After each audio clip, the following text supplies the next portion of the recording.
Hey, what's up everyone? Eric Rossi the guy with the here, and I wanted to do another Q&A. I like to do these like once a month, or sometimes I get behind. But because of where we're at right now, we have very significant questions, very outnumbering of what they wanted to be. So I just wanted to tackle them a little bit more in depth in this video. I'll leave timestamps down below to see you can go whichever time code you want to see where your topic is. But I got a lot of questions, obviously, about the DJI Mavic versus the GoPro Karma, which I'll cover. 2016 MacBook Pros versus the 2015s, and the Microsoft Surface Studio thing that came out. Let's dive into these right now, and I'll just give you my thoughts and see if I can help you out in any way. So one of the biggest questions in the past month is, what do you buy, the DJI Mavic or the GoPro Karma? Now, I've actually been able to play with both. I've been more hands-on with the DJI Mavic at Photo Plus because B&H had a booth on it, and that worked absolutely well. But I want to tackle the GoPro Karma because that's the wild ball here, because a lot of people know DJI. They've been in the drone business for what, 2 or 3 years now. They are the head leader in that. They are the big name.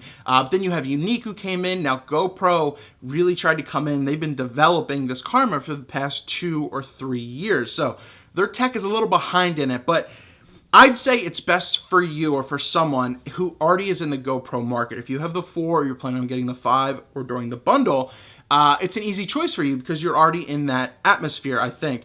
Now, once again, it comes at it's definitely more compact size than the Phantoms that I've reviewed here and the Phantoms that are out in the market right now. So it's a bit better, but you still need a case. You do get a cool thing where you get the, I think I just called it the Steady Stick. I don't know what they're calling it, but GoPro gives you a handheld gimbalizer or a stabilizer, which you can use their gimbal, and you could go around with it, and it actually works very, very well. And you're still spending about $1,000, $1,100 doing that bundle. So you're getting something that's still compact. You still got to put the blades on and everything like that, but you are getting that feature, and if that's attractive to you, I think that's a good choice.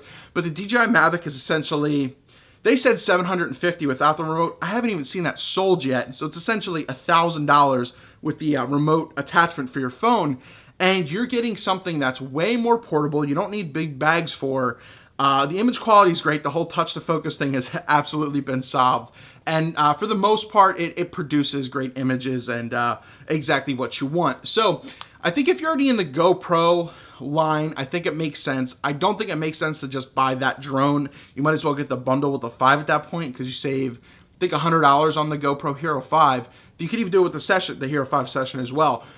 But I think if I was to buy one, because I'm not in the GoPro field, and I just think the GoPro is a little bit limited anyway, and I hear there's a little bit of bad connectivity issues with GoPro Karma, which I experienced myself too, the DJI Mavic would probably be the choice for me, because it just works. It works well inside. The connectivity is really good, and you get some decent distance with it as well, and it's built very well. So for me personally, I would do the DJI Mavic. The GoPro Karma, I could definitely find being in the market, just probably not as popular, but if you're in the GoPro market, go there.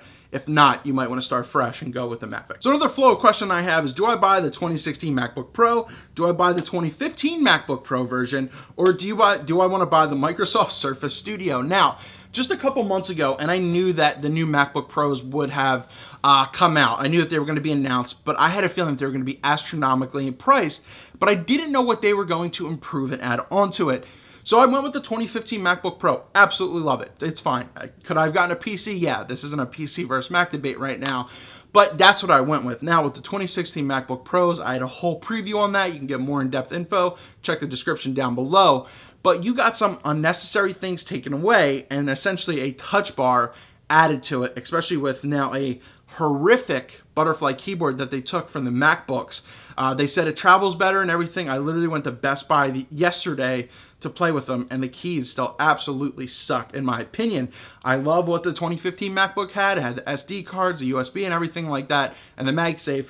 I think that is the perfect laptop if you want to do MacBook. Touch bar is kind of cool. I have seen it, but it's kind of gimmicky in a way, but there are some cool things you can do with it, in my opinion. So they missed out on that update. So I would recommend that if you didn't have a laptop, if you can still grab a 2015 version, you could save some money. But if you want the touch bar, it's going to be a good thing. If the butterfly flat keys don't bother you and you want the touch bar, I think the 2016s could be in a great, great option. And, Geekbench ran them pretty well as well. But the one big thing is, do you buy that, a 15 spec'd out one, a 2016 MacBook, or do you go with the new Microsoft Surface Studio, which is this awesome 27-inch tilt flat screen essentially, and then the base is where you have everything. It's very clean. It's a very simplistic thing.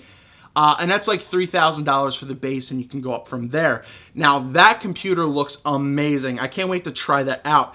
I don't know if I would upgrade from my iMac because I don't know if I need all the features, but let me tell you, I would highly recommend looking into that. Once again, if I can look into that and actually try it hands-on, I'll give more feedback on it. What they put out there absolutely blows away a lot of what Apple put out recently. So I would definitely recommend checking that out. So desktop-wise, you could get good iMacs, but for what $3,000 is, the Microsoft is not a bad option, and we've just talked about the laptop. So let me know your thoughts down below on all that stuff as well. Keep it calm. This isn't Mac versus PC. This is just interesting. But speaking of PC, you can really spend a similar amount of money, if not less, and build an amazing PC machine if it works for you. Which drone should you buy? Which MacBook or desktop should you buy? Thank you so much for watching this long video. Eric Rossi, the guy with the eye here. Once again, I like to answer questions, especially when a lot of people ask them. So leave them on Instagram, Facebook, or the YouTubes, and I will go through and do another big series like this as well. Hopefully, let's engage in some intelligent